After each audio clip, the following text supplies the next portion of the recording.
கிறிஸ்துக்குள் அன்பான காலைக்கதை நிகழ்ச்சி நேயர்களே, மீண்டும் இந்த நாளிலும் கூட இயேசுவின் இனிதான நாமத்தில் உங்களோடு கூட இணைவதில் மிகுந்த மகிழ்ச்சி அடைகிறேன். இந்த நாள் உங்களுக்கு சமாதானத்தின் நாளாகவும் தேவ கிருபையும் தேவ ஒத்தாசையும் உங்களோடு கூட இருக்கிற நாளாகவும் இருக்க இயேசுவின் நாமத்தில் வாழ்த்துக்களை கூறுகிறேன். இன்னைக்கு நமக்கு வருகிற செய்தி அல்லது வாக்கு தத்துவம் எங்கிருந்து அப்படின்னு சொன்னா, யாக்கோபு 2:13 ஏனென்றால் இரக்கம் செய்யாதவனுக்கு இரக்கமில்லாத நியாயத்தீர்ப்பு கிடைக்கும், நியாயத்தீர்ப்புக்கு முன்பாக இரக்கம் மேன்மை பாராட்டும் அப்படின்ட்டு சொல்லப்படுகிறது. ஏன்னு சொன்னா, இரக்கமா இருக்கிறது நமக்கு எப்படி, அது நமக்கு ரொம்ப முக்கியமான ஒரு காரியம். ஏன்னு சொன்னா, ஆண்டவர் என் மேலேயே ரொம்ப இரக்கமுள்ளவர்களா இருந்ததுனாலதான் நம்முடைய பாவங்களை பாராதபடிக்கு, நம்முடைய தப்பிதங்களை பாராதபடிக்கு, நம்முடைய தவறுகளை எல்லாம் பெரிதாக எண்ணாதபடிக்கு நம்ம மேல் இரக்கம் வைத்து நமக்கு மன்னித்து நமக்கு அன்றாட உணவு தந்து நமக்கு ஆரோக்கியம் தந்து நம்மை பாதுகாக்கிறாங்க. அப்பேற்பட்ட அன்பான தேவன் நமக்கு கற்றுத் தருகிற பாடம் என்ன அப்படின்னு சொன்னா, நியாயத்தீர்ப்புக்கு முன்பாக என்ன செய்யுமா, இரக்கம் மேன்மை பாராட்டம். உங்களுடைய தப்பிதங்கள்லாம் அவர் மன்னித்து உங்களை ஏற்றுக்கொள்ள வல்லவராக. இங்கே ஒரு உண்மையான சம்பவத்தை உங்களோடு கூட பகிர்ந்து கொள்ள ஆசைப்படுகிறேன். ஓகே, இராசி யுத்தத்தின் போது ஹெட்வர்டு மன்னன், அவர் அந்த ஊருன்னா கலாய் நகரத்துக்கு என்ன செஞ்சாருன்னு சொன்னா, 1 வருடமாக முற்றுகை போட்டிருந்தாரு. அங்க உணவு என்ன செஞ்சிருச்சு, தீர்ந்து பஞ்சம் ஏற்பட்டுருச்சு. அப்படி அந்த மாதிரி மக்கள் பட்டினியா இருக்கும் பொழுது இறுதியாக என்ன செஞ்சாருன்னு சொன்னா, கலாய் நகர கவர்னர் என்ன செய்யறாருன்னு சொன்னா, சரணிடுவதற்கு அடையாளமாக ஒரு வெள்ளை கொடியை ஏற்றாரு. ஆனா அது ஏற்றும் பொழுது மன்னருக்கு என்ன இல்லை, அதுல கண்டிப்பா சம்மதம் இல்லை. அவர் என்ன செஞ்சாருன்னு சொன்னா, இல்லை நான் அந்த ஜனங்களை எல்லாரையும் சாவடிக்கணும், அப்படிதான் எனக்கு ஆசை அப்படின்னு சொல்லி அவர் கோரிக்கை அனுப்பினார். அப்ப ஆனால் மன்னர் என்ன செய்யறது, சகல ஜனங்களையும் அழிக்கணும் அப்படின்னு சொல்லி சொல்றாரு. அப்ப இவங்க சொல்றாங்க, இல்ல அப்படிலாம் பண்ண முடியாது. கவர்னர் சொல்றாரு, இல்ல அப்படின்னா நீங்க முக்கியமான ஒரு 6 நபர்களை உங்ககிட்ட என்ன செய்யறேன், நான் அனுப்புறேன் அப்படின்னு சொல்லி கவர்னர் சொல்றாரு. அப்போ அவர் என்ன சொல்றாரு, இல்ல ஒத்துக்கல, பெரிய பணக்காரர், அவரு என்னது இஸ்ரேல் என்ற ஒரு பெரிய பணக்காரரும் அதுல இருக்கிறாரு, அவங்கள அனுப்புற அப்படின்னு சொன்னோடனே அவங்கள நான் என்ன செய்ய போறேன், தூக்கிலிட்டு கொல்லுவேன் அப்படின்னு சொல்லி அந்த மன்னர் சொல்றாரு. அப்ப நான் செய்வேன், உங்களுக்கு ஜனங்களை நானே விடுவிக்கிறேன் அப்படின்ட்டு சொல்லுவார்.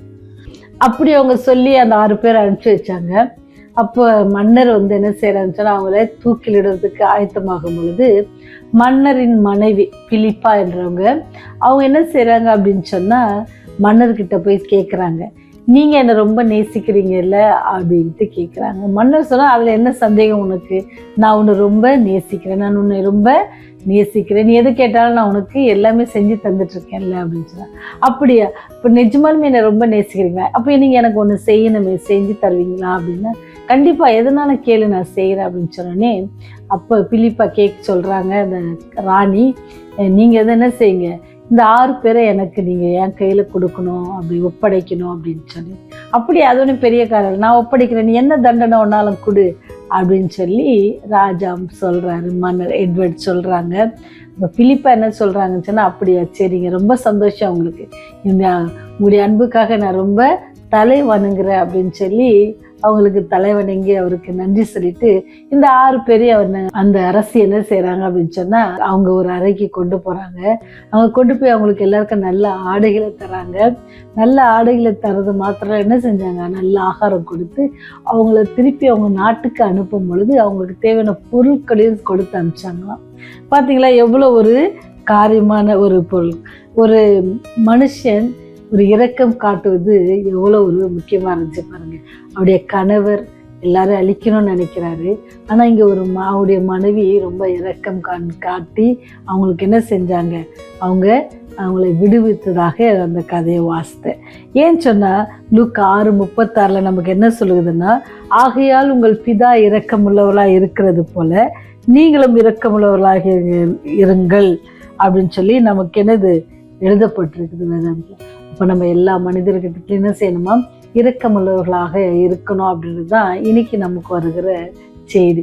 நம்ம இரக்கம் யாருக்கெல்லாம் பாராட்டுனா, நம்முடைய எதிராளிகளுக்கும் நம்ம இரக்கம் பாராட்டணும். அப்படிதான் இந்த ஒரு அரசி என்ன செஞ்சிருக்காங்க, செய்திருக்கிறாங்க. இப்போ நாம் நம்ம என்ன செய்வோம், நமக்கு பிடிச்சவங்களுக்கு இரக்கம் காட்டுவோம். ஆனால் நம்முடைய எதிராளிக்கு நம்ம இரக்கம் காட்டணும் அப்படின்னு சொல்லி. ஏன்னு சொன்னால் ஆண்டவர் எப்படி இரக்கமுள்ளவராக இருக்கிறார். நம்முடைய பிதா இரக்கமுள்ளவராக இருக்கிறதுனால நாமளும் இரக்கமுள்ளவர்களாக இருந்து அவர் எப்படி எல்லாரையும் நேசித்தாங்களோ, அவர் ஏதாவது ஆள் பார்த்து அல்லது ஹைட் பார்த்து, கலர் பார்த்து, ஜாதி பார்த்து இல்லை, மதம் பார்த்து இல்லை, அவர் எல்லாருக்காக என்ன செஞ்சார், நேசித்து எல்லார் மேலும் இரக்கம் கொண்டு எல்லாரும் நித்திய மரணம் சாகாதபடிக்கு அவங்க எல்லாரையும் மீட்டுக்கொள்ளணும்னு சொல்லி தன்னுடைய ஜீவனை அவங்க கொடுத்தாங்க. அப்பேற்பட்ட அந்த அன்பான தெய்வத்திட்ட இன்னைக்கு நீங்கள் இரக்கம் பெற்றிருக்கீங்க.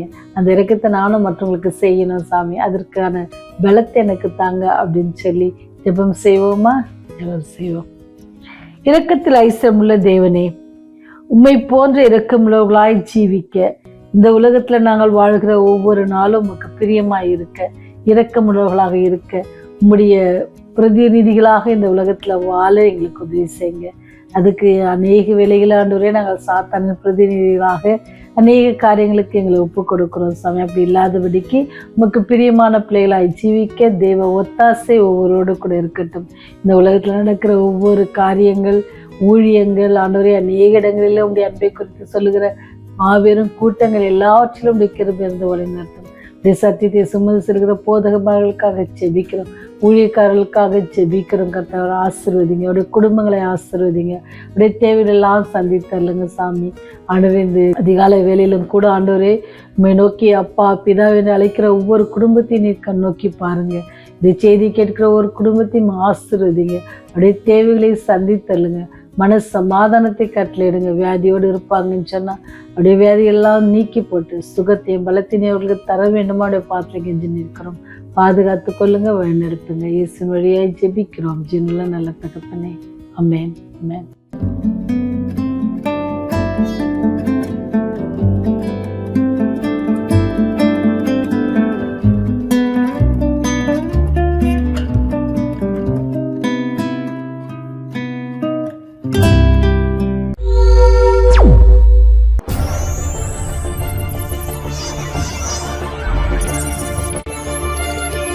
நீங்கள் பார்த்துக் கொண்டிருப்பது உங்கள் ரேவதி.